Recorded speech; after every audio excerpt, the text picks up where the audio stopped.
Good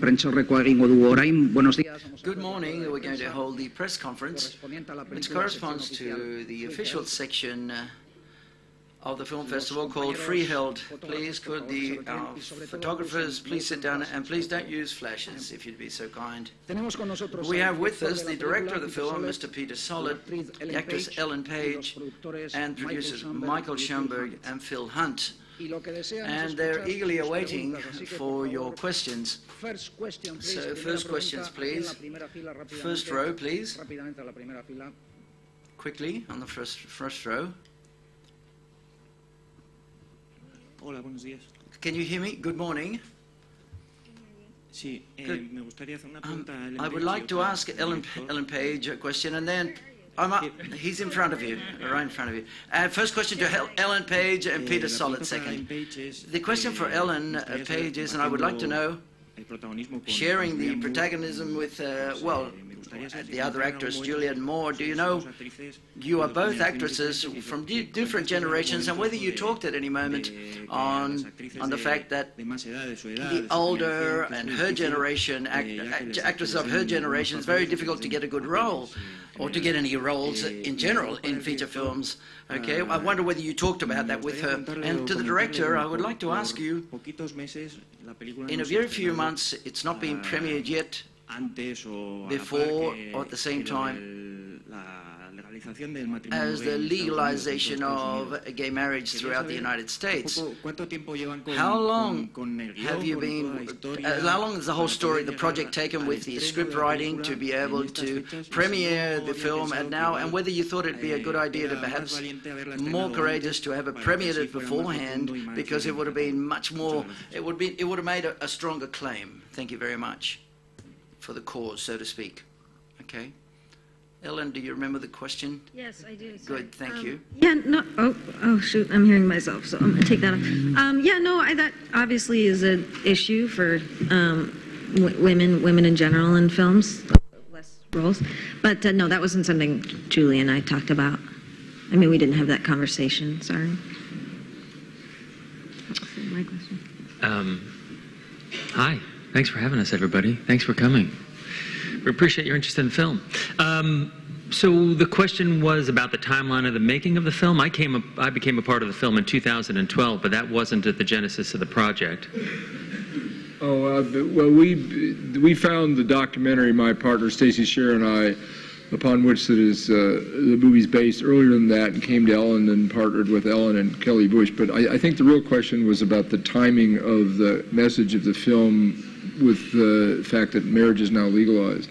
And I would say it wasn't when we made the film, and it's not like, as you can tell from the headlines, the issue is settled in the United States. You still have public officials who won't acknowledge it. You still have people who are pushing back at it, even though it's the law.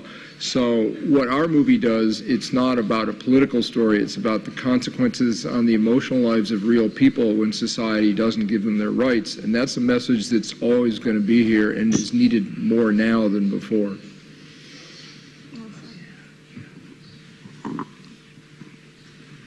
Hola, buenos días. Hi, good morning. Good morning. I would like to ask Ellen Page, please talk about the moment of the speech when you walk up in front of the freeholders and you pick up the microphone and you give the speech at the end of the film. Whether was that a moving moment as a person, not so much as an actress, but whether that speech can help you as a basis, and could that speech help you as a basis for maybe getting the Oscar? Oh, Lord. As a prepare? Well, no, I'm going to pretend you didn't say that. Kidding. You know, well, first in regards to that speech, that's a testament to Ron Nicewaner, who wrote a really beautiful script, and, you know, we were so grateful that he wanted to be a part of the project. And so as an actor, when you get, you know, such a beautiful scene like that, it's a wonderful opportunity. And yeah, personally, it was so moving. I can even remember when we would be reading it in rehearsal or just a read through, I would get quite emotional. But obviously, you know, Stacey in that situation, Stacey's a relatively shy person, doesn't want to be speaking in front of people. like many of us don't want to necessarily show our emotion in front of a large amount of people. So it was important for me as Ellen to keep that contained. And then obviously, Stacey's doing the same. So I think that's why people have, seem to respond to that moment. But really, mostly it's a testament to Ron Nicewaner, who wrote something so beautiful. Yeah.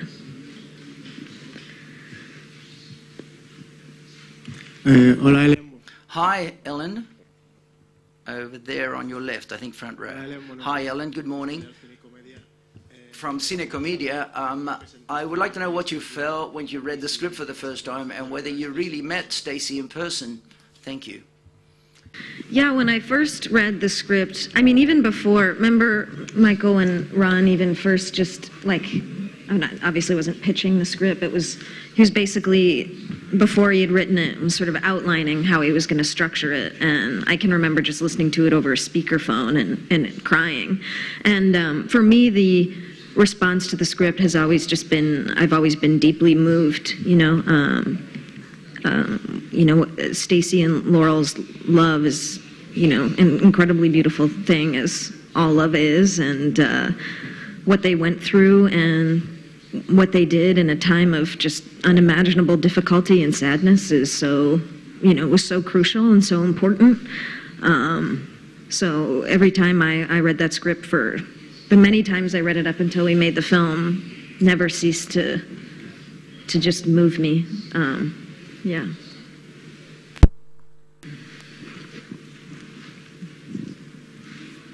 Felicidades. Congratulations for the film, to the entire crew and cast.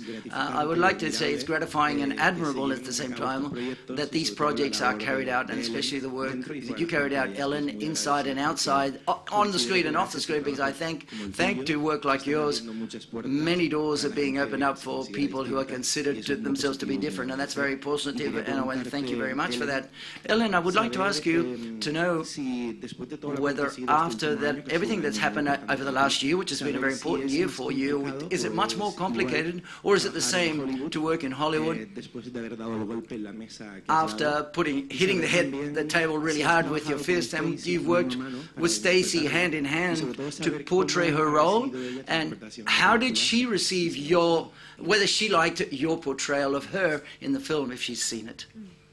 Thank you for asking that. Sorry, because I forgot to answer your part about meeting Stacey, which we've all met Stacey and spent time with Stacey. So I'll start with that. So Stacey's was incredibly generous and incredibly kind to me, to Ron, to Pete, to Julianne.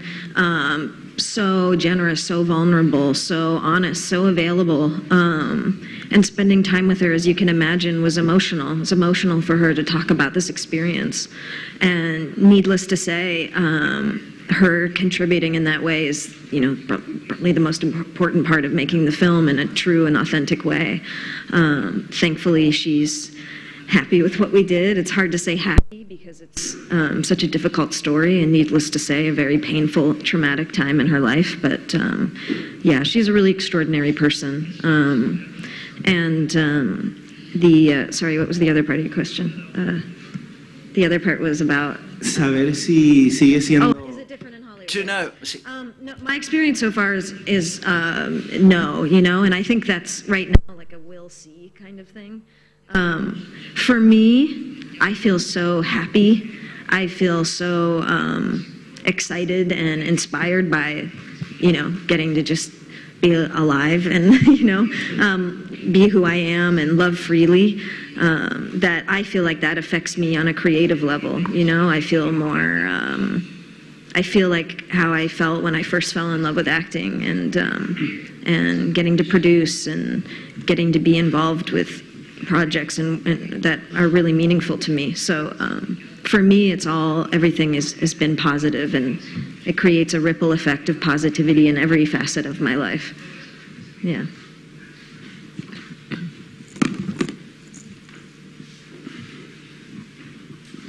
Hi. I have a question for the director. I would like to know why did you choose this story?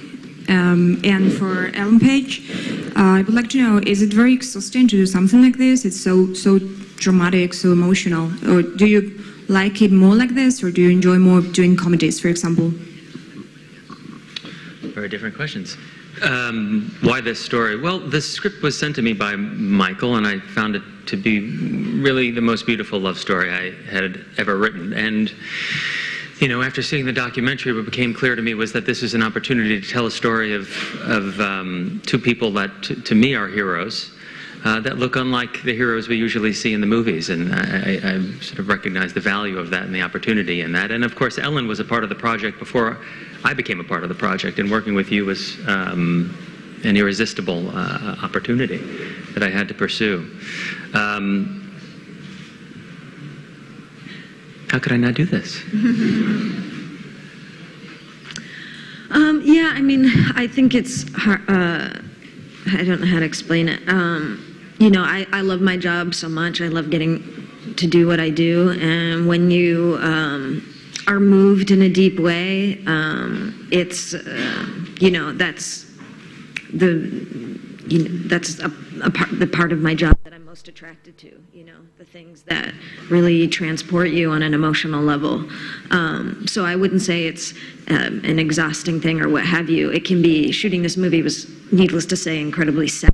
And it's sad because I know Stacy, and you know it's a true story, and you can't believe that two people had to go through this. You can't believe that a woman who spent her entire career protecting the citizens of New Jersey was, you know, said no to and denied her rights when she was dying because she was in a same-sex relationship. And so when you are shooting some of those scenes, there is a level to it that, of course, is extra emotional because you know it was the reality for two people. And it's a pain and a sadness that, you know, Stacy will always carry. You know, comedies and dramas are so different. You know, comedy presents its own challenge with, you know, how far can you go but stay grounded, and you know, it's so hard to compare the two because they're just, well, they're the same and different at the same time, I guess. I don't know. Yeah. Hello, good morning. Congratulations for the movie. And I wanted to ask like a conjunct question to both Peter and Ellen, because obviously the most emotional scenes in the movie involve Ellen and Julian. And my question is, how do you direct actors in terms of gaining this great chemistry that we find between you, Ellen, and Julian? Yeah, it was so difficult to get Ellen Page to perform anything with any. These are wonderful. These actresses are two of the best actresses working today. So the answer is that I feel it was my job to create and maintain an environment that was supportive, where you guys could relax, and frankly not get in the way. Thank you very much.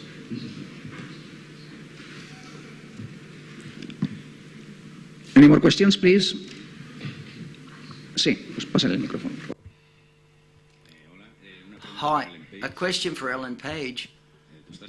You're used to portraying very strong women and in very different roles, like in comedy or Hard Candy, for example. So, for example, what's in common with this real character vis-a-vis those other characters of very strong women that you're used to portraying?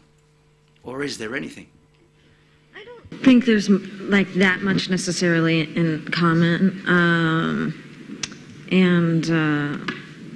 You know, I think I've been really fortunate and really lucky to get to be involved with projects and play such interesting characters, and I've managed to sneak my way in somehow. You know, with something like Hard Candy, I think back to that and I'm like, you know, how did that happen when I was 17? So I feel really fortunate. I wouldn't be able to necessarily find any comparisons, but yeah. Ahí atrás al fondo del todo, por favor.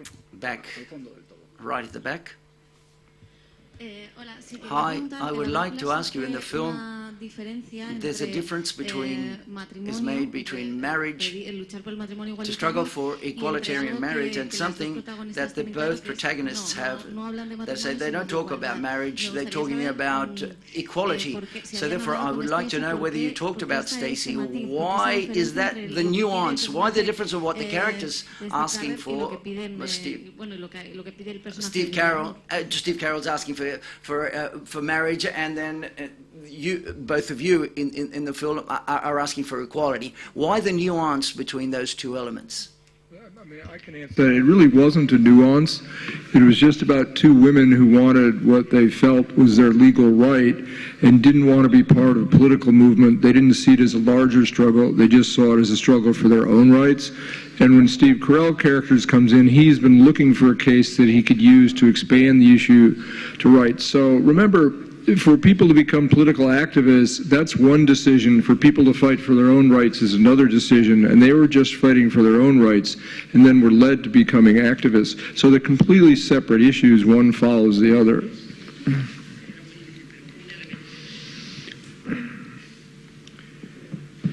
Aquí a la izquierda, por favor. Here on the left, it seems, in the first row.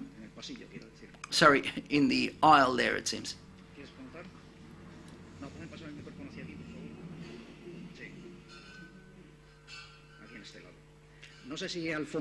And I'm not too sure, there was a question at the back as well. Okay. Hello, this is a question for Ellen. Ellen and I watched the movie twice, once in Toronto, once here. It had the same power both of the times. I would like to ask you, how would you personally react if you had, knock on wood, faced a similar situation in your life? And we're talking in that time, pre-marriage equality? Yes. In that time. I feel like I would, it's hard to imagine. That to me seems like I can't imagine going through what Stacey and Laurel went through. I feel like I would hope I would, do something similar. I think, to be in that situation, to be so dedicated to, to the one you love, to expect to spend your entire life with someone and then have them be in that situation, I would imagine I would be fighting pretty hard to either get them what they deserve or so they can, I would imagine it would be something similar, yeah. ¿Más preguntas, por favor? Any further questions? ¿Nadie más quiere preguntar, sí? No further questions? Yes, front row, it seems. On the front row there. To the director, I would ask you, Steve Carell's character, yesterday, his interventions seemed very funny. Well, we looked at it in a very funny way, almost comical. Was that intentional, that as a counterpoint, due to the harsh story of Stacey Laurel, or is it simply because Steve Carell's a very funny guy and he always comes across funny, if you get what I'm saying? Well, we were being true to the personality and techniques of Stephen Goldstein, the character that we're fictionalizing. He's a political activist. He mentions in the film that what he's performing is political theater, and that's been a winning technique for him. So actually, the real Stephen Goldstein goes much further than Steve Carell goes in the film. And when we had Goldstein on set with Carell, Goldstein's criticism for Carell was that you need to go further, It was so much bigger than that. It was that you're not even close. And so, of course, Carell was performing with more restraint. But this is true, and it's his technique, and it's one that has proven very successful for him. Also, Steve Carell is a very, very funny guy. Bien, pues si no hay ninguna... Okay, if there are no further questions, thank you very much, ladies and gentlemen. Thank you.